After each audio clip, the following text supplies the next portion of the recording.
कराची में वाक़िया के कनासी कराची के माड़ीपुर रोड आंगरा ताज वारे इलाइक़े में पानी लोड शेडिंग ऐं गाॾी टोड़ महांगाई ख़िलाफ़ शहरी सरापा एहतजाज बणिजी विया। टायरनि खे बाहियूं ॾेई धरणो हंयो वियो आहे। शहरियुनि जो KPT मोड़ वटि ॿिए ॾींहं बि धरणो जारी आहे। हज़ारी गाॾियूं फाथल आहिनि। शेरशाह, रेगेस, माड़ीपुर, गुलबाई, मच्छर कॉलोनी, नयाबाद, आंगरा ताज ऐं IC पुल खां पोइ बेसन ताईं ट्रकनि ऐं ट्रॉलर्सूं क़तारूं लॻल आहिनि।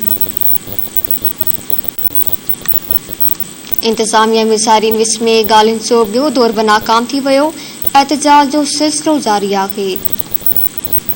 कराची मां ख़बरवाज़ शेयर कयूं पिया। कराची जे माड़ीपुर रोड आंगरा ताज वारे इलाइक़े में पानी लोड शेडिंग ऐं गाॾी टोड़ महांगाई ख़िलाफ़ शहरी सरापा एहतजाज बणिजी विया आहिनि।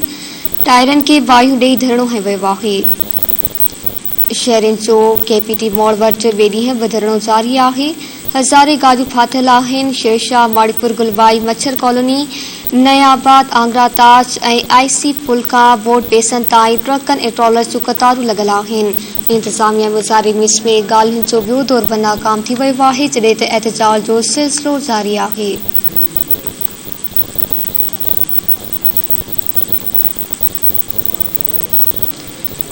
कराची में ख़बरवाज़ शेयर कयूं पिया। कराची के माड़ीपुर रोड आंगरा ताज वारे इलाइक़े में पानी लोड शेडिंग ऐं गाॾी टोड़ महांगाई ख़िलाफ़ शहरी सरापा एहतजाज बणिजी विया आहिनि।